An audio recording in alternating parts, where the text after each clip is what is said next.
O universo de Invocação do Mal começou como um fenômeno do terror moderno. Se deu também por misturar indícios do terror dos anos 70 e também por ter personagens muito carismáticos, como o casal, e também por um principal fator, que era ser baseado em uma história real. Só que ao longo dos últimos 4 filmes, alguma coisa mudou.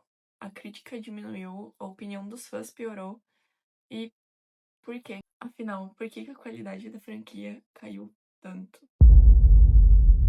Um casal de investigadores paranormais, o Ed e a Lorraine, são chamados para investigar um caso da família Perron, que se muda para uma casa numa fazenda e lá começa a acontecer muitas coisas estranhas. Portas, arranhões, coisas a cair, esse tipo de coisa começa a acontecer. Então o casal descobre que uma bruxa amaldiçoa a terra. Aí acontece o clímax do filme, que é o casal consegue exorcizar Karen, porque ela foi possuída, e a família se salva e acaba tudo bem. E essa é a base da história para todos os outros filmes. Acontece alguma coisa estranha, a família chama os Warren, eles resolvem e acaba tudo bem. É sempre assim. A fotografia, que era sombria, ela tinha uma consistência. Ela era feita pelo James Wan, que tinha dirigido os filmes como Os Jogos Mortais, Sobrenatural, Velozes e Furiosos 7. Aqui o diretor, ele toma conta do primeiro e do segundo filme, que na minha opinião são os melhores. E ele consegue construir muito bem a atmosfera, com planos longos, câmeras longas, poucos cortes, que são essenciais porque ele constrói a tensão da cena para uns sustos muito bons. Ele faz muito uso de maquiagem, o que traz uma sensação de naturalidade para a cena. Ele foi recebido muito bem pela crítica e pelo público, que na época tinham sido lançados filmes como Mama e A Morte do Demônio. A cena do exorcismo funciona muito bem, porque o James Warren conseguiu reunir tudo que já tinha acontecido ao longo do filme. O filme inteiro passa uma tensão sobre o porão da casa e lá é onde acontece o exorcismo. Se deu muito bem porque o filme conseguiu muito trazer uma ligação do público com a família.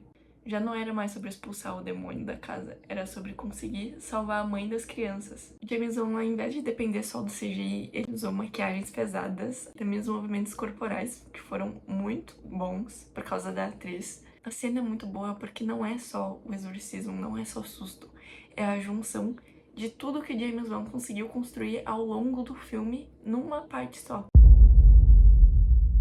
Que o Ed e a Lorraine, eles viajam até a Inglaterra para ajudar uma mãe e os 4 filhos que estão sendo assombrados por uma entidade chamada Will Bill. Conforme as atividades aumentam, a Lorraine percebe que tem algo maior. Era o demônio chamado Valak, com a entidade de feira que estava assombrando a casa e fazendo com que o Will atormentasse a família. O filme acaba com a Lorraine enfrentando a entidade e mandando a entidade embora e assim a família fica salva.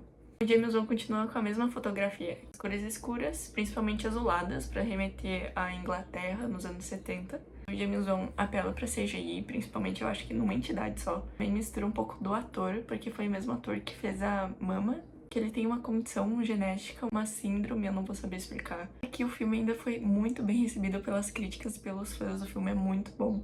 E ainda assim consegue trazer aquele apego emocional à família. O filme 3 ele já começa diferente. Ele começa com um garotinho que foi possuído e tem o irmão dele, se não me engano, que é o Arnie, que desafia o demônio do gurizinho a entrar no corpo dele. Depois o Arnie comete um assassinato e tenta alegar que ele estava possuído na hora. Isso foi um caso real, o que aconteceu. Acontece um diferencial, que foi quando a Lorraine, ela entra num transe e ela consegue descobrir que na verdade não era um demônio, era uma pessoa, uma bruxa, que fez de propósito enfeitiçar, amaldiçoar a família. Esse foi o diferencial do filme. Não foi uma entidade que veio pro mundo, ela foi invocada pela maldade de um ser humano. Aqui o James Wan sai e entra um outro diretor, que eu vou chamar ele só de Chaves. O James Wan, ele sai com a justificativa de que ele estava trabalhando em outro filme, ele tá com a Men 2. E também ele fala que conseguiu já provar o espaço dele no terror. Por causa disso, ele queria dar a oportunidade para outro diretor para que a franquia não caísse só na repetição. O Chaves, ele cria uma ambientação diferente. Os tons são bem mais claros. Mesmo que o filme comece com uma cena de exorcismo, é muito claro, muito aberto, muito amplo. Também toda a ambientação do filme nunca é num lugar específico ou num lugar parado, numa casa fechada. Os sustos já começam a ser mais previsíveis, não tem uma construção pra te ficar com medo, nem pra te levar um susto. E também tem um uso fortíssimo de CGI, que eu conversei com meu namorado, descobri o porquê, o que esse filme tinha de diferente dos outros que fazia a gente sentir menos medo. E a resposta era que o filme parece muito um thriller policial. Por causa da narrativa do filme, de precisar buscar provas que o Jade lá era inocente, a ambientação vai pros Warren buscando provas, buscando pistas, conversando com pessoas, tudo pra descobrirem que era satanista lá que tinha feito um negócio. Aqui o terceiro filme, ele tem um peso fortíssimo na relação do casal, porque o Ed, ele tá doente, ele quase morre.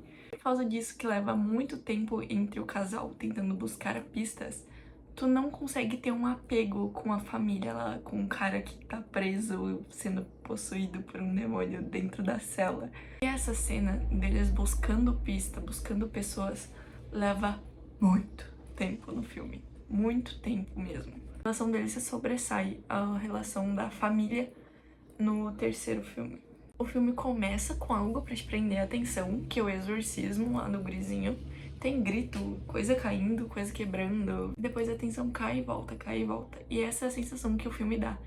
De que quando tá começando a ficar desinteressante, ele coloca um susto que não agrega em nada, mas coloca pra te chamar a atenção. É o filme pra geração TikTok.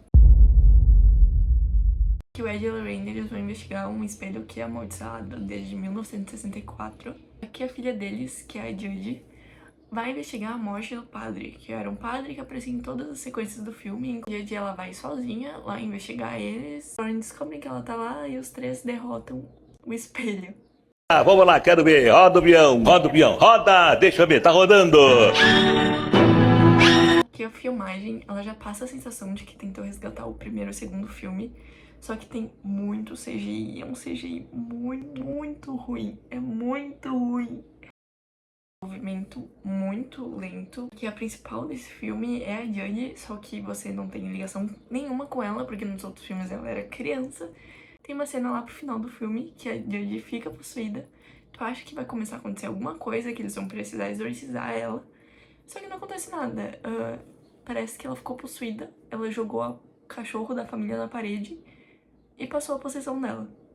Aqui o filme ele foca tanto nessa drama familiar deles, que de verdade, eu fui assistir no cinema e eu olhei de novo pra escrever isso aqui, e eu não lembro o nome de ninguém da família que tava sofrendo. Aqui o filme que tinha uma avaliação de 86% dos críticos caiu pra 59%. A avaliação do público se manteve sempre entre 80 e 70, mesmo muita gente online criticando principalmente o quarto filme, o quarto e o terceiro. Eram os filmes mais recentes de priorizar a bilheteria, visto que, por mais que os primeiros filmes tivessem seguido sempre uma ordem e que ia acabar ficando repetitivo, o terceiro e o quarto também seguiram a fórmula repetitiva. Então ninguém inovou em nada, ficou ruim e continua a mesma coisa. Aqui muitas pessoas se dividem entre acharem que foi uma boa finalização. Muita gente também acha que não queria essa finalização bonitinha. Queria algo que desse medo, algo que no terceiro não teve, e muita gente criticou e queria de volta, o que tiveram os outros dois filmes. A conclusão é que Invocação do Mal virou vítima do próprio sucesso, de inovador a repetitivo.